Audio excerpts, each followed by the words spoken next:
Hello friends, welcome to Archana's delicious recipes. நம்ம வீடியோல இன்னைக்கு என்ன பார்க்க போறோம்னா பாவ் பாஜி எப்படி செய்யலாம்ன்றத பார்க்கலாம். இந்த பாவ் பாஜி ரெசிபி பாத்தீங்கன்னா ரொம்ப டேஸ்டா இருக்கும். இந்த ரெசிபியை பாத்தீங்கன்னா செய்யிறதுமே ரொம்ப ஈஸி தான். டேஸ்ட் அட்டகாசமா இருக்கும். வாங்க எப்படி செய்யலாம்ன்றத பார்க்கலாம்.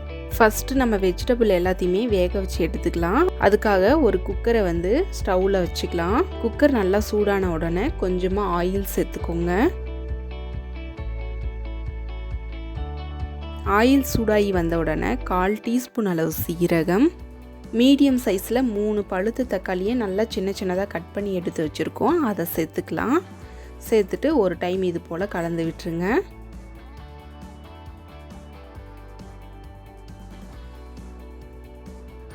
கூடவே கொஞ்சமாக கட் பண்ணி எடுத்து வச்சுருக்கிற கேரட்டு சேர்த்துக்கலாம்.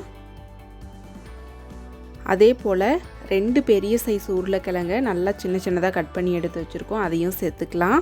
இப்போ நம்ம கொஞ்சமாக உளிச்சி எடுத்து வச்சுருக்கிற பட்டாணியை சேர்த்துக்கலாம். இந்த பட்டாணி பார்த்திங்கன்னா ஃப்ரெஷ்ஷாக உரிச்சி எடுத்த பட்டாணி. நீங்கள் காஞ்ச பட்டாணியை சேர்க்குறதா இருந்தால் அதை வந்து நைட்டு ஃபுல்லாக ஊற வச்சுட்டு அதுக்கப்புறம் நீங்கள் சேர்த்துக்கோங்க.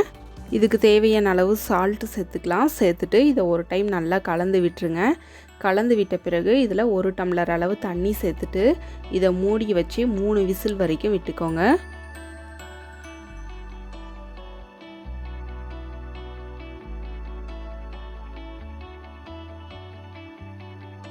இப்போது 3 விசில் வந்துருச்சு. நம்ம ஓப்பன் பண்ணி பார்க்கலாம். நம்ம சேர்த்துருக்க எல்லா வெஜிடபிளும் நல்லா வெந்து வந்திருக்கு. இப்போ நம்ம மசாலா ரெடி பண்ணிடலாம். அதுக்கு ஒரு பேனை சூடுபடுத்திக்கோங்க. பேன் நல்லா சூடான உடனே அதில் தேவையான அளவு ஆயில் சேர்த்துக்கலாம். இதில் 2லேருந்து 3 டேபிள் ஸ்பூன் அளவு ஆயில் சேர்த்துருக்கோம். கூடவே கொஞ்சமாக பட்டர் சேர்த்துக்கலாம். இந்த ரெசிபிக்கு பட்டர் சேர்த்து செஞ்சால் தான் ரொம்ப டேஸ்ட்டாக இருக்கும். பட்டர் எல்லாமே நல்லா உருகி வந்துருச்சு. இப்போ நம்ம சின்னதாக கட் பண்ணி எடுத்து வச்சுருந்த கேப்சிகம் சேர்த்துக்கலாம். கூடவே ஒரு பெரிய வெங்காயத்தை சின்னதாக நம்ம கட் பண்ணி எடுத்து வச்சுருக்கோம். அதையும் சேர்த்துக்கலாம். சேர்த்துட்டு இதை வந்து நல்லா ஃப்ரை பண்ணி எடுத்துக்கோங்க. அதாவது வெங்காயம் எல்லாம் நல்லா வதங்கி வரணும்.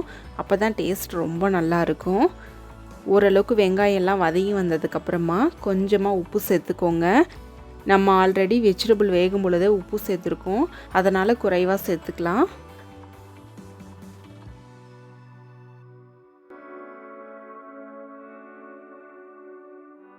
இப்போது 1 டீஸ்பூன் அளவு இஞ்சி பூண்டு விழுது, கூடவே 4 பச்சை மிளகாவை சின்னதாக கட் பண்ணி எடுத்து வச்சுருக்கோம். அதையும் சேர்த்துக்கலாம். சேர்த்துட்டு இதை நல்லா இது போல் ஃப்ரை பண்ணி விட்டுருங்க. அதாவது இஞ்சி பூண்டோட பச்சை வாசனை போகிற அளவுக்கு ஃப்ரை பண்ணி எடுத்துக்கலாம். இப்போது 1/4 டீஸ்பூன் அளவு மஞ்சள் தூள், 1 டீஸ்பூன் அளவு மிளகாய் தூள், 1/2 டீஸ்பூன் அளவு சீரகத்தூள், 1 டீஸ்பூன் அளவு மல்லிப்பொடி, 1/4 டீஸ்பூன் அளவு கரம் மசாலா. இப்போ நம்ம எல்லா மசாலாவையும் ஆட் பண்ணியாச்சு. இப்போ நம்ம மசாலாவோட பச்சை வாசனை எல்லாமே போயிருச்சு. இந்த சமயத்தில் நம்ம குக்கரில் வேக வச்சு எடுத்து வச்சுருக்கிற வெஜிடபிள்ஸ் எல்லாத்தையும் ஆட் பண்ணிக்கலாம்.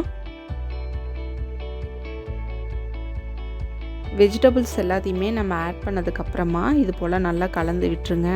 கலந்து விட்டுட்டு இதை வந்து 10 நிமிஷம் அப்படியே வேக விட்டுருங்க. இந்த வெஜிடபிள் எல்லாமே அப்படியே முழுசாக இருந்தால் நல்லா இருக்காது. அதாவது நல்லா குழஞ்சி இருக்கணும். அப்போ தான் டேஸ்ட்டாக இருக்கும். அதனால் ஒரு மேஷர் வச்சு இது போல் எல்லா வெஜிடபிள்ஸையும் இது மாதிரி நல்லா மேஷ் பண்ணி எடுத்துக்கோங்க. அப்போ தான் இந்த மசாலாவை வந்து பன்னோட தொட்டு சாப்பிடும் பொழுது ரொம்ப டேஸ்ட்டாக இருக்கும்.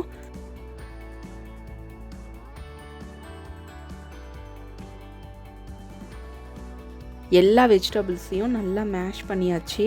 பாருங்கள், ஓரளவுக்கு எல்லாமே நல்லா மேஷ் ஆகிருக்கு. இப்போ நம்ம உப்பு காரம் எல்லாத்தையும் செக் பண்ணிக்கலாம். செக் பண்ணிவிட்டு கொஞ்சமாக கஸ்தூரி மேத்தி எடுத்து வச்சுருக்கோம். அதை இது போல் தூவி விட்டுக்கலாம்.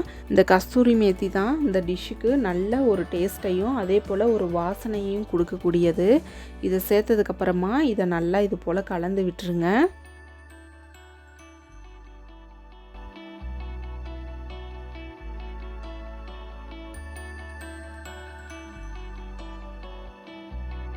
நல்லா இது போல் கலந்ததுக்கப்புறமா கொஞ்சமாக கட் பண்ணி எடுத்து வச்சுருக்கிற மல்லி இலையை தூவிக்கலாம்.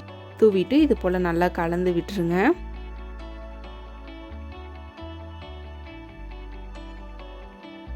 கொஞ்சமாக இது போல் லெமனை கட் பண்ணி எடுத்து வச்சுருக்கோம். அதை வந்து இது போல் புழிஞ்சு விட்டுக்கோங்க.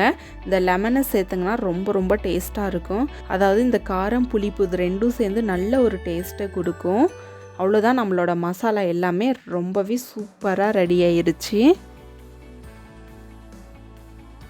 இப்போ நம்ம பாவ் பாஜி செய்யலாம். இப்போ நம்ம ப்ரெட்டை டோஸ்ட் பண்ணி எடுத்துக்கலாம்.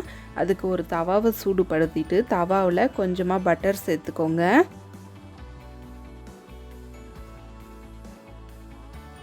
பட்டர் வந்து கொஞ்சமாக உருகி வந்த உடனே அதில் கட் பண்ணி எடுத்து வச்சுருக்கிற மல்லி இலையை போட்டுக்கலாம். நம்ம செஞ்சு வச்சுருந்த மசாலாவை வந்து ஒரு 2 டேபிள் ஸ்பூன் அளவு சேர்த்துக்கோங்க. சேர்த்துட்டு இது போல் எல்லாத்தையும் ஒன்றா மிக்ஸ் பண்ணி விட்டுக்கலாம்.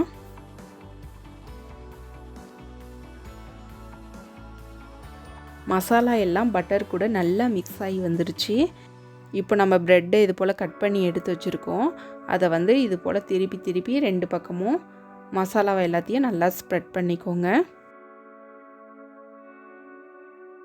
பாருங்கள், நம்மளோட பாவ் பாஜி எல்லாமே ரொம்ப டேஸ்ட்டாக ரெடியாகி வந்துருச்சு. இது சாப்பிட்றதுக்கு ரொம்ப டேஸ்ட்டாக இருக்கும். கண்டிப்பாக நீங்களும் இந்த ரெசிபியை ட்ரை பண்ணுங்கள். ட்ரை பண்ணிவிட்டு எப்படி வந்துச்சுன்னு உங்களோட ஃபீட்பேக் எங்களோட ஷேர் பண்ணுங்கள். இந்த வீடியோ உங்களுக்கு பிடிச்சிருந்தா மறக்காமல் லைக் பண்ணுங்கள், சப்ஸ்கிரைப் பண்ணுங்கள், ஷேர் பண்ணுங்கள்.